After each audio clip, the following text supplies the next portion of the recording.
Hello বন্ধুরা, দেখতেই পাচ্ছেন আমরা সকাল সকাল বেরিয়ে পড়েছি আর আমরা আছি মেঘালয়াতে। তো আমার আরও একটি ভিডিওতে আপনাদের স্বাগত। এর আগের ভিডিওতে দেখেছিলেন আমরা গুয়াহাটি থেকে শিলংয়ের উদ্দেশ্যে বেরিয়েছিলাম, তবে আমরা শিলংয়ের 8 কিলোমিটার আগেই মাওলাই মাওইয়ং বলে একটি জায়গাতে আমাদের হোটেল নিয়েছিলাম এবং গুয়াহাটি থেকে সেখানে পৌঁছতে আমাদের সময় লেগেছিল প্রায় 2 ঘন্টা। এই যে আমরা ঢুকে পড়লাম শিলংয়ে। আমাদের শিলং থেকে 8 কিলোমিটার আগেই হোটেল নেওয়ার কারণ ছিল আমাদের সাথে যেই দুজন দাদা এসেছিল তারা আমাদের জানিয়েছিল যে শিলংয়ে কোনো হোটেলই খালি পাওয়া যাচ্ছিল না, সবগুলোই বুকড। তারা কোনোভাবে একটি রুম পেয়েছিল, তাও আবার তার ভাড়া ছিল ভীষণ বেশি। তাই আমরা শিলং না এসে মাওলাই মাওইয়ংয়েই আমাদের রুম নিয়েছিলাম এবং তার ভাড়া ছিল তুলনামূলকভাবে অনেকটাই কম। শিলংয়ে খুব সুন্দর সুন্দর কিছু ট্যুরিস্ট প্লেস রয়েছে, তার মধ্যেই একটিতে এখন আমরা যাচ্ছি। আমরা পৌঁছে গেছি এলিফ্যান্ট ফলসের সামনে। এখানে রয়েছে একটি বিশাল বড় পার্কিং লট এবং বেশ কিছু দোকান। মেঘালয়ের প্রায় প্রতিটি ট্যুরিস্ট প্লেসের সামনেই রয়েছে বড় বড় পার্কিং লট, যেখানে আপনাদের গাড়ি পার্ক করতে কোনো অসুবিধে হবে না। সকাল সকাল বেরিয়েছিলাম বলে আমার ব্রেকফাস্ট করা হয়নি, তাই এখানেই একটি দোকানে আমি ম্যাগি খেয়ে নিলাম। এই যে চলে এসেছি আমরা এলিফ্যান্ট ফলসে। হাতির পায়ের মতো দেখতে হওয়ার জন্য এর নাম পড়েছে এলিফ্যান্ট ফলস।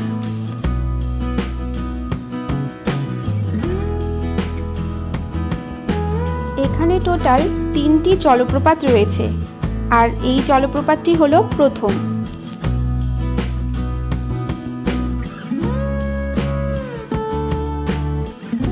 আমরা চলে যাচ্ছি দ্বিতীয় জলপ্রপাতটির দিকে। যেহেতু প্রচুর সিঁড়ি বেয়ে নামতে হয় আর উঠতে হয়, তাই এখানে ঘুরতে আসা ট্যুরিস্টরা হাঁপিয়ে গিয়েছে, তাই তারা একটু এখানে রেস্ট করে নিচ্ছে।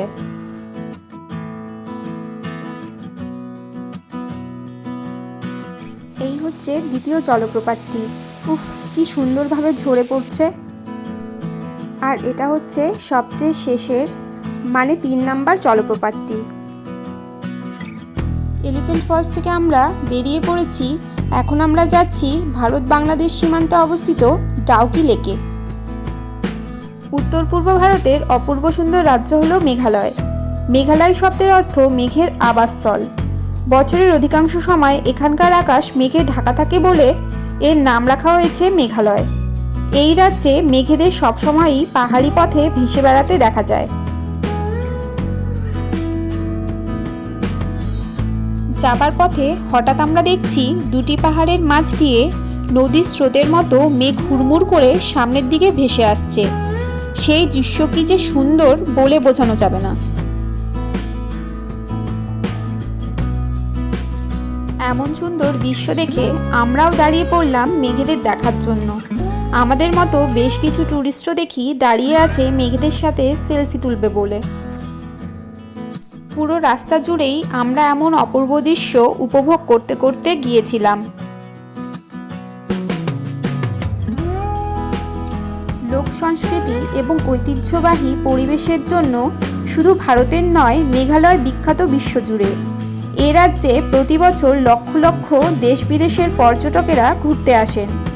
রাজ্যের সৌন্দর্য এবং মনোমুগ্ধকর প্রাকৃতিক দৃশ্যের আকর্ষণেই এখানে পর্যটকেরা ছুটে আসেন।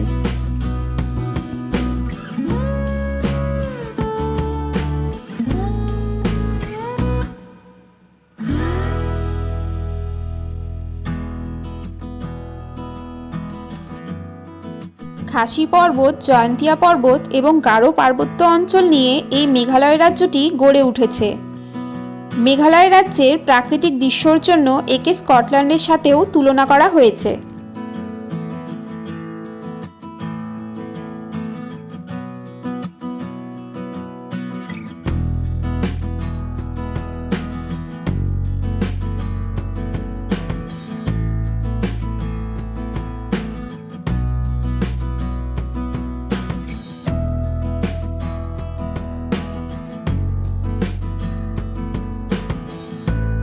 পুরো পথ জুড়ে অপূর্ব সুন্দর দৃশ্য ও রাস্তা ভালো হলেও ডাউকি যাওয়ার পথে মাঝের প্রায় 5 কিলোমিটারের মতো রাস্তা ভীষণ খারাপ ছিল।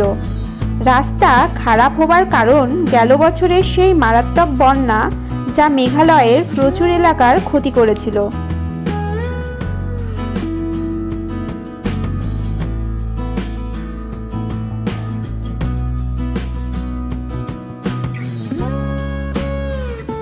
চলে এসেছি আমরা ডাউকিতে। শিলং থেকে 100 কিলোমিটার দূরে মেঘালয়ের পশ্চিম জয়ন্তী পাহাড়ের কোলে রয়েছে এই ডাউকি শহর। জয়ন্তী এবং খাসি পাহাড়ের মাঝেই এই নদী। আসলে এই নদীর নাম উমঙ্গট, তবে স্থানীয় ভাষায় একে ডাউকি নদী বলা হয়। ডাউকি ইন্টিগ্রেটেড চেকপোস্ট বা ডাউকি সীমান্ত ক্রসিং হলো ডাউকি তামাবিল, যা ভারত ও বাংলাদেশের মধ্যে কয়েকটি সড়ক সীমান্ত ক্রসিংগুলোর মধ্যে একটি। বাংলাদেশের সংশ্লিষ্ট পোস্টটি হলো তামাবিল পোস্ট। এই সীমান্ত ক্রসিংটি প্রধানত বাংলাদেশে কয়লা পরিবহনের জন্য ব্যবহৃত হয়। পিক সিজনে প্রতিদিন প্রায় 500 ট্রাক সীমান্ত অতিক্রম করে।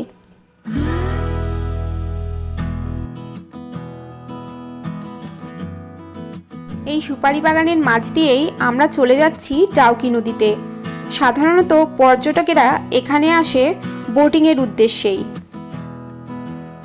এই সুপারি গাছ দেখেই মনে পড়লো এখানকার মানুষেরা কিন্তু প্রচুর পরিমাণে পান সুপারি খায়। ইয়াং জেনারেশন এর প্রতি বেশি আসক্ত। ওই যে দূরে ঘরটি দেখতে পাচ্ছেন, সেখান থেকে বোটিংয়ের জন্য টিকিট কাটা হয়ে থাকে। একটি বোটের টিকিটের দাম প্রায় 700 থেকে 800 টাকার মতো, আর একটি বোটে কেবলমাত্র দুজনই যেতে পারে।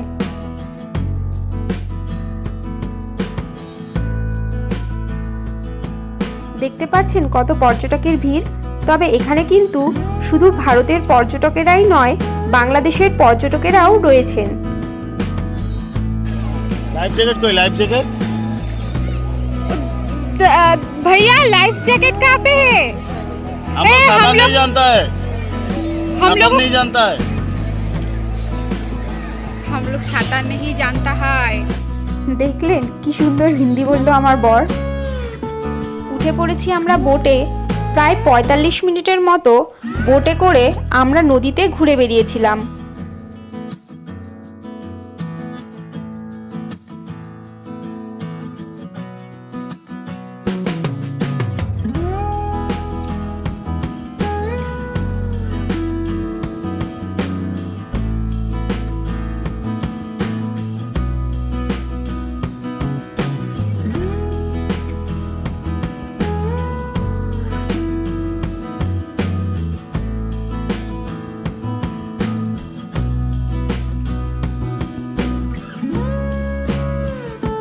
ডাউকি নদীর জল কাচের মতো স্বচ্ছ হলেও আমরা কিন্তু অতটাও স্বচ্ছ জল পাইনি।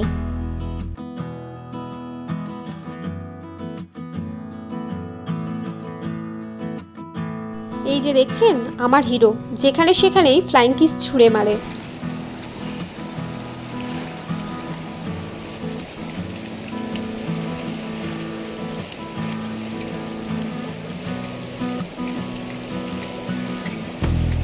boy.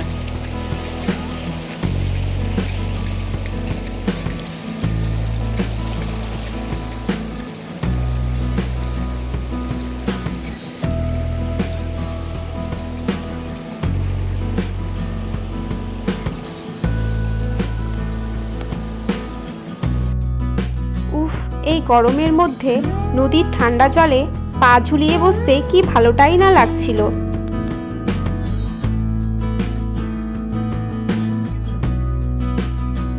আমাদের মাঝি দাদা বলছিল বর্ষার সময় নাকি এই ডাউকি নদীর জল অনেকটাই বেড়ে যায়, তখন এই যে পাহাড়টি দেখছেন তার অনেকটাই জলের নিচে তলিয়ে যায়।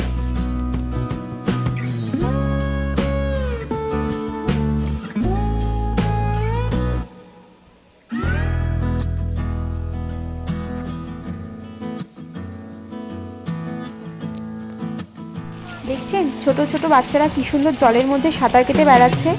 এদের দেখে আমারও ইচ্ছে করছিল জলে যদি একটু সাঁতার কাটতাম। তারপর মনে পড়লো, ও আমি তো আবার সাঁতার কাটতে পারি না।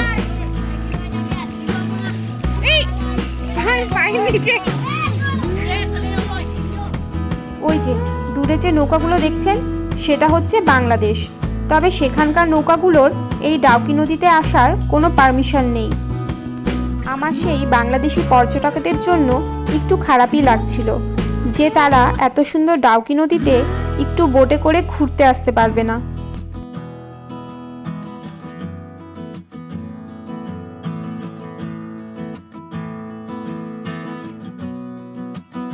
বেরিয়ে পড়েছি আমরা ডাউকি থেকে। এখন আমরা যাচ্ছি মাওলাইনং গ্রামে। শিলং থেকে প্রায় 75 কিলোমিটার দূরে মাওলাইনং গ্রাম। এই গ্রাম এশিয়ার সবচেয়ে পরিষ্কার গ্রাম হিসাবে চিহ্নিত। 2003 সালে এই গ্রামকে গডস ওন গার্ডেন হিসাবে অভিহিত করা হয়েছে। এই গ্রাম দেখতে আসেন অনেক পর্যটক, আর এই অঞ্চলে গেলেই দেখা যাবে খাসি উপজাতির তৈরি লিভিং রুট ব্রিজও।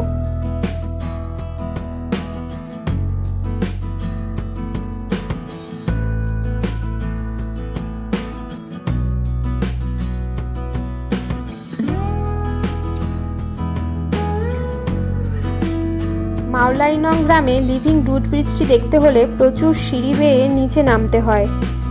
নামার সময় কোনো অসুবিধা না হলেও ওঠার সময় প্রচুর পরিশ্রম হয়। দেখতেই পাচ্ছেন অনেকগুলো সিঁড়ি আমরা অলরেডি পার করে চলে এসেছি, তবে এখনও আমাদের আরও নিচে নামতে হবে। পর্যটকদের সুবিধার জন্য রাস্তার পাশে এমন বাঁশের রেলিং করে দেওয়া হয়েছে যাতে নিচে নামতে কারো অসুবিধা না হয়।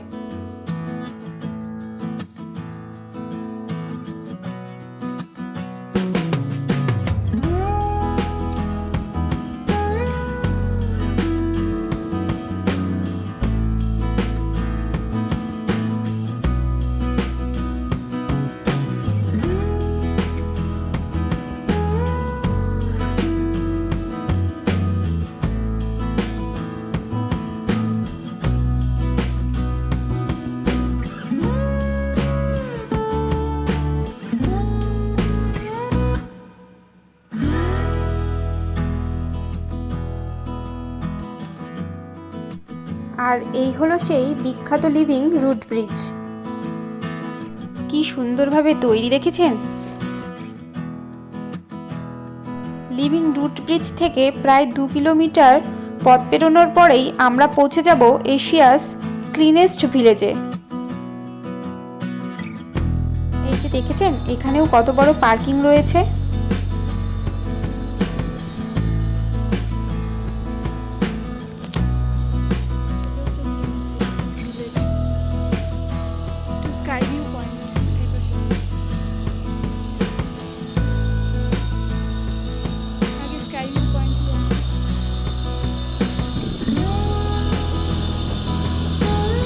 এটা হচ্ছে স্কাই ভিউ পয়েন্ট, যেখান থেকে বাংলাদেশের কিছুটা অংশ দেখা যায়, যদিও আমরা মেঘের কারণে তা দেখতে পারিনি।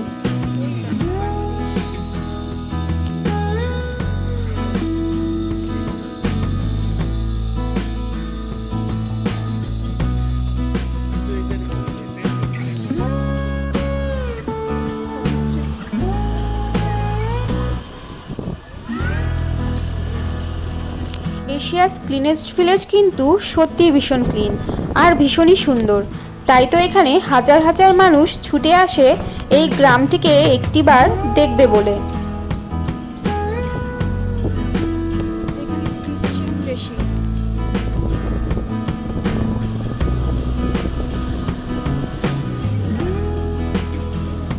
আমাদের মাওলাইনং গ্রাম থেকে বেরিয়ে শিলংয়ে পৌঁছাতে পৌঁছাতে বেশ কিছুটা রাত হয়ে গিয়েছিল। যদিও সেই সময় পাহাড়ের রাস্তাতে প্রচুর গাড়ির যাওয়া আসা লেগেই ছিল। আশা করি আমার আজকের ভিডিওটি আপনাদের ভালো লেগেছে। আর যদি ভালো লেগে থাকে তাহলে অবশ্যই লাইক, কমেন্ট, শেয়ার এবং আমার চ্যানেলটিকে সাবস্ক্রাইব করে দেবেন। এর পরের ভিডিওতে আমি আপনাদের সাথে চেরাপুঞ্জি ঘোরার এক্সপিরিয়েন্স শেয়ার করব। ভালো থাকবেন সকলে।